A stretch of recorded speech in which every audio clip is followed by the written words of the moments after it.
In the mid-1970s, Portugal planned to relinquish its colonial hold over the small island state of Timor in Southeast Asia.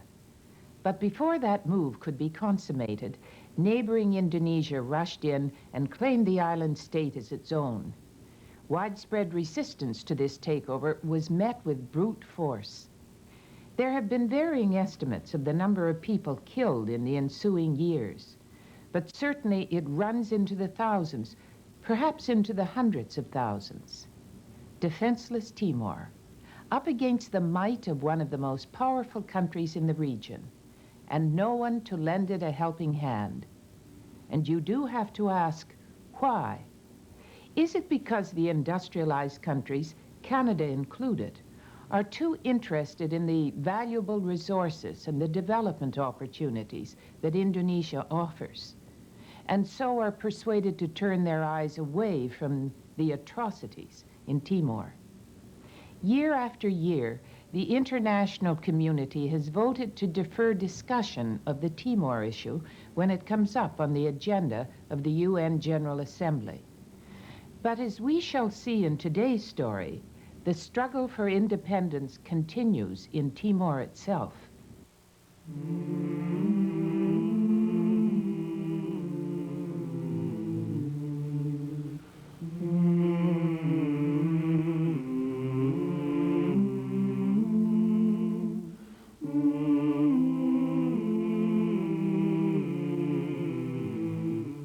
Nós temos pena que, sobretudo, os países ocidentais esqueçam Timor. Timor é pequeno, o povo de Timor é um povo numericamente reduzido, mas é um povo como todos os outros povos, com a sua identidade, com a sua personalidade própria.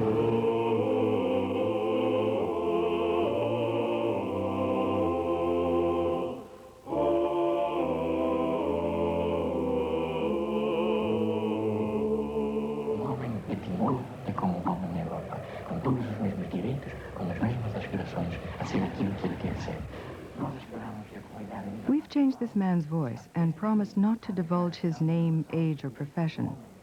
We've given him the pseudonym Manuel. All we can tell you is that he lives in Dili, the capital of East Timor, and that he's a member of a clandestine resistance network. Manuel opposes the occupation of his native island by its powerful neighbor, Indonesia. This statue is in the center of Dili. It commemorates Timor's integration. In 1976, East Timor was annexed by Indonesia and is now its 27th province. But here, where one of the blackest pages in their recent history was written, few people dare talk about the fate of East Timor. Timor is a small island between Indonesia and Australia. The eastern part was a Portuguese colony for 450 years. In 1975, it was invaded by Indonesia. There was strong resistance by nationalist forces, but the odds were overwhelming. Over 200,000 Timorans lost their lives, a third of the population. To get into Timor, you need permits from the Ministries of Information, the Interior, and Defense. You also need a chaperone supplied by the Ministry of Information. Then you have to sign a declaration promising not to present a negative picture of Indonesia.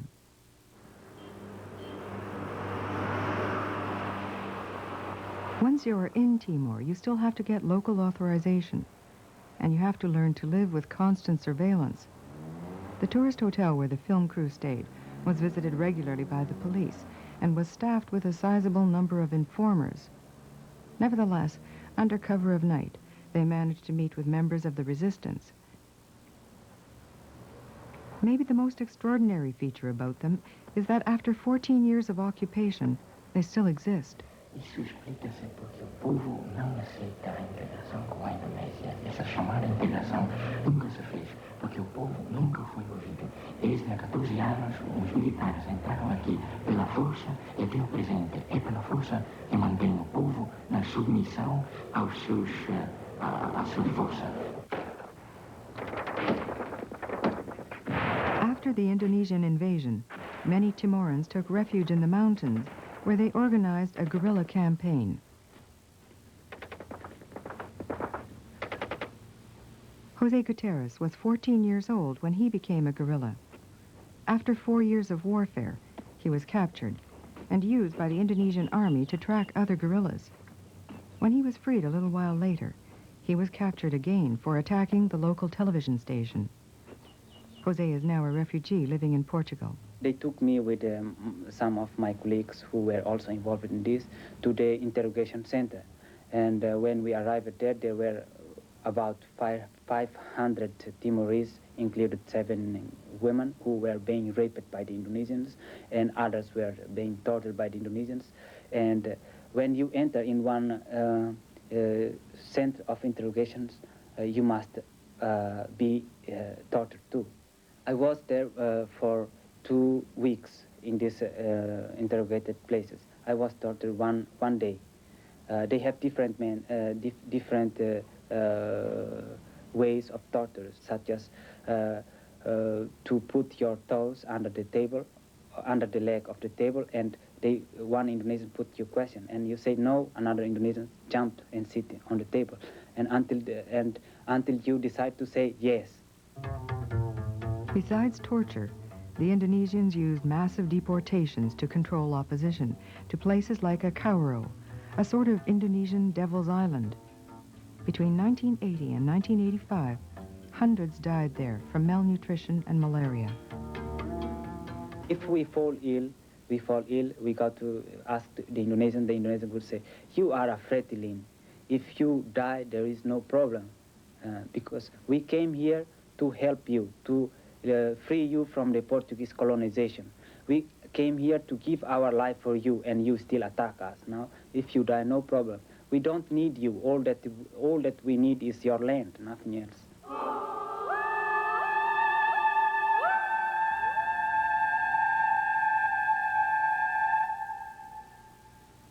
But were the Indonesians right to liberate East Timor from Portuguese colonialism?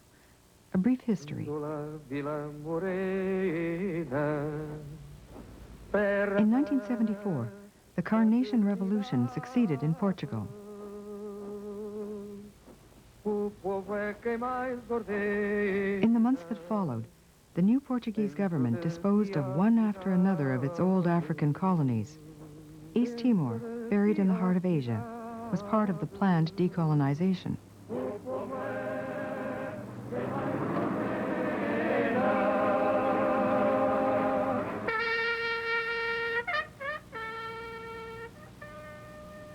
Seeing the end of Portuguese control, 2 parties demanded independence.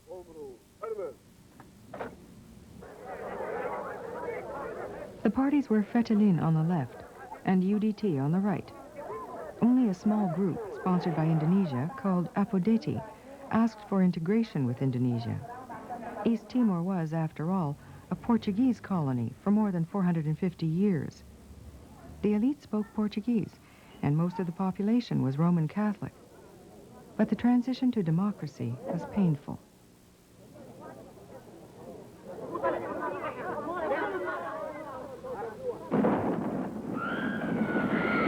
In August 1975, civil war broke out between UDT and Fretilin.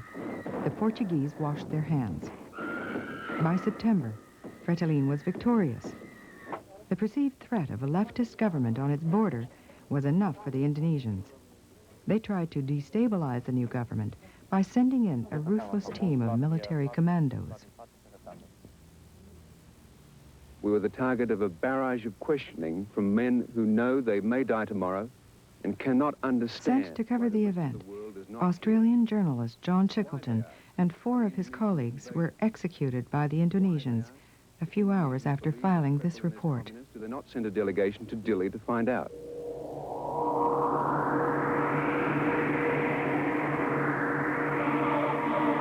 Faced with the Indonesian threat, Fretilin decided to proclaim independence on the 28th of November 1975 without waiting for official sanction from Portugal. East Timor was independent for only 9 days. On December 7th, it was invaded by the Indonesian army. A guerrilla force was formed, which continues to fight the occupation to this day. But the battles are increasingly rare. Brutal repression has become a part of everyday life in Timor. A few months after the invasion, the island was officially integrated with Indonesia. At the same time, a campaign of assimilation was begun. Today, the Indonesian flag dominates the country. It's on all public buildings and schools like this, where teaching is done in Indonesian.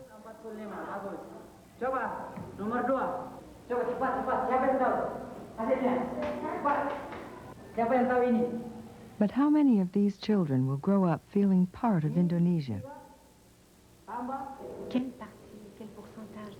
How much of Timor feels part of Indonesia? En 1975 eu poderia dizer que os que não aceitavam a presença da Indonésia andaria por volta de 75%. Hoje eu posso garantir que 99,9% não aceitam a integração. Não, eu acho que não, isso que não corresponde à realidade. A maior parte da população pode dizer que é a população silenciosa, que aceita qualquer solução, desde que essa solução venha trazer melhorias para a sua forma de vida. Quer dizer, Mario Carrascalao has been governor of East Timor for the past 9 years. An agricultural engineer, in 1975, he was one of only 6 university graduates in all of Timor. Son of a Portuguese anarchist who became the mayor of Dili, he was a moderate independentist before the invasion. Today, he's more pragmatic. Se for perguntar a maior parte da população quer uma melhoria de vida, quer ter uma melhor casa, ter, por exemplo, meios para educar os seus filhos, quer ter escolas. A maior parte é a política, posso dizer, é a política. All around the governor's palace are the shanties of the very poor. They have no voice. No one has ever asked them about their political future. On top of that, East Timor remains the poorest province in Indonesia. Not surprisingly, the Timorans, poor and without a voice, have turned toward the Catholic Church. From 35% of the population in 1975, Catholics have grown to 85% today. The church is the only place where they can speak freely without fear.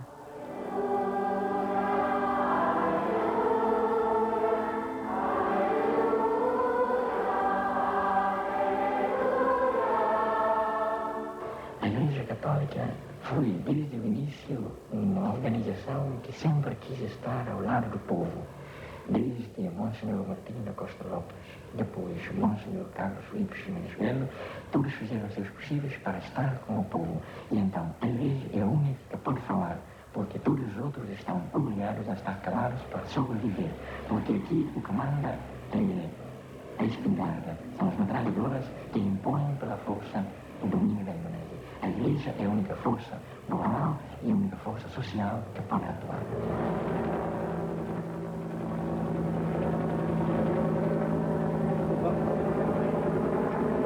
Monsignor Bello, the young bishop of Dili, is not part of the Indonesian Episcopal Conference.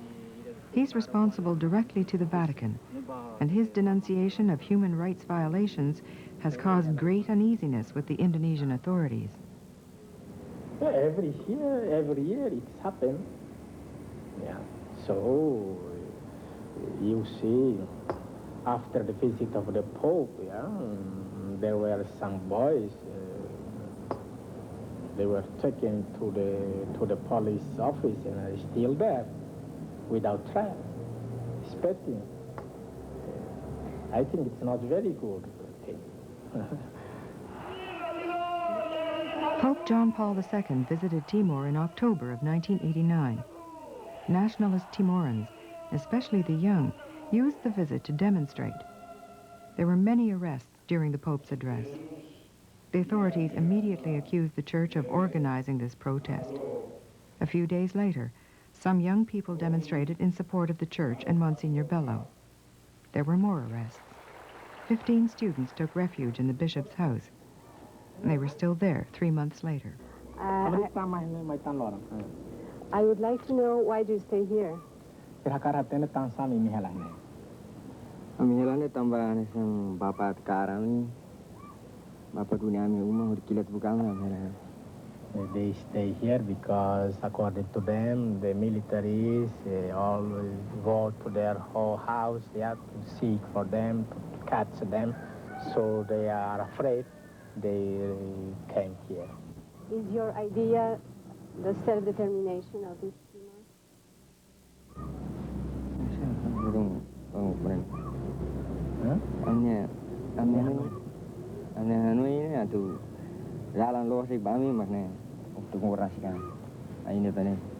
Yeah, our only way is self-determination, independence.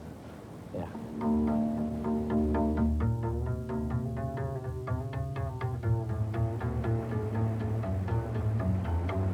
In East Timor, even speaking of independence can be dangerous. 15,000 Indonesian soldiers permanently stationed in East Timor control a population of 650,000. On a trip from Dili to the village of Bacau, some 170 kilometers, you pass 5 military posts. There are soldiers everywhere. According to Amnesty International, this hotel in Bacau was used to detain and torture many nationalists. In fact, it's reportedly still full of soldiers. The military may rule in Timor, but that doesn't seem to discourage the nationalists. Aqui o que nós podemos fazer é esta resistência nas cidades, a resistência pacífica, mas ativa, passiva nas cidades, com o compacto que existe com a resistência militar das montanhas. The guerrillas have been reduced to a few hundred up in the mountains. Short of weapons, they conduct sporadic attacks. It's almost a forgotten war, but the graves in these hills are silent reminders that it goes on. It's illegal to film cemeteries like this one in Benelali. It had to be filmed covertly. It's located behind the local orphanage, which houses 140 children under 14. Most of them are orphans of war.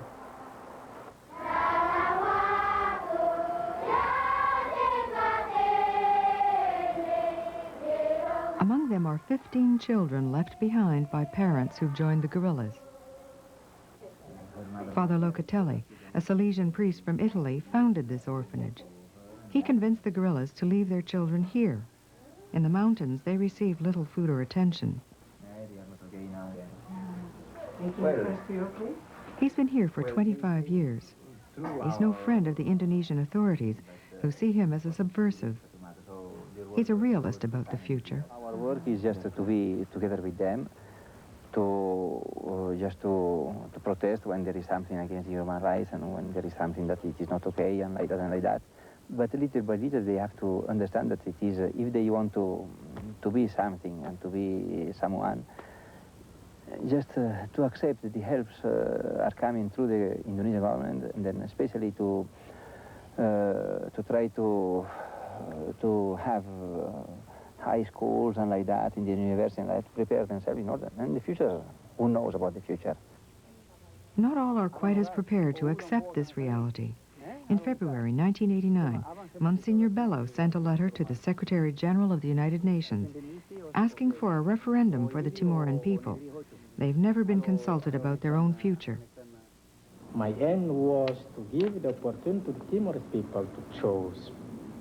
Maybe some of the Timorese people like to be integrated, and in order to be free, in order to be with Portugal. So I give this opportunity. The United Nations has already passed one resolution condemning the Indonesian invasion of East Timor. But that was in the 1970s. Since the start of the 80s, the question of Timor has steadily faded. The world powers are not interested. Yet, according to the United Nations Commission for Decolonization, East Timor remains the most populated country in the world, still waiting to be decolonized. Muitos países falam de direitos humanos. Muitos países falam dos direitos e das liberdades a que todos têm direito. Mas, infelizmente, esses países todos esquecem-se dos direitos humanos, esquecem-se desses direitos quando os seus interesses econômicos estão em jogo. And nobody, no country wants to have problems with Indonesia. Of course, we see that. Why?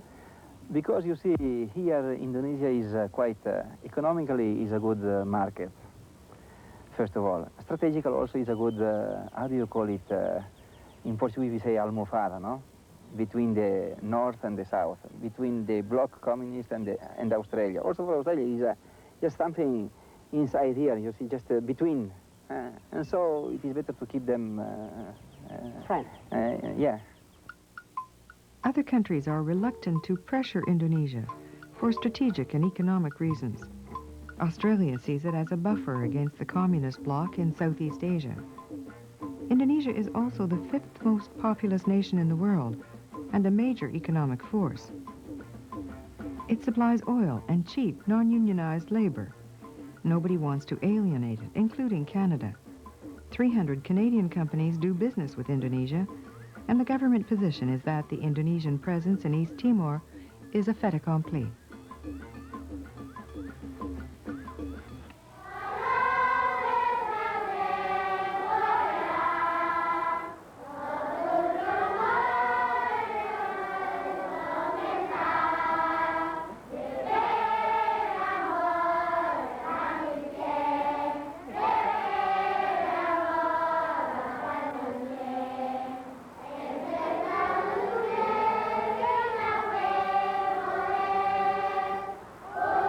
As a Timorese, what message would you say to the international community?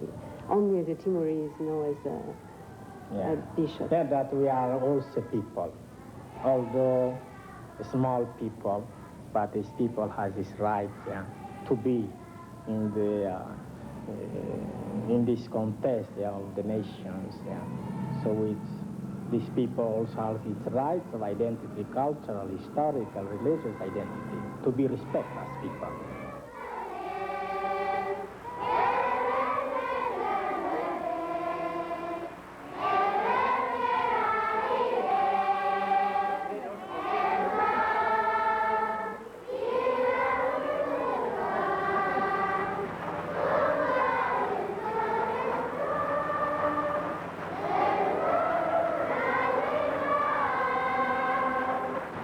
I sometimes feel that it's only when the eye of the television camera is able to probe and expose cancerous matters that the world's population becomes concerned enough to raise questions. Timor has long awaited this kind of attention. It needs to feel it has friends abroad. Canada raises the question of abuses in Timor every year with the UN Human Rights Commission in Geneva. We've been doing that for 10 years, and the situation has not changed. It's time to do more.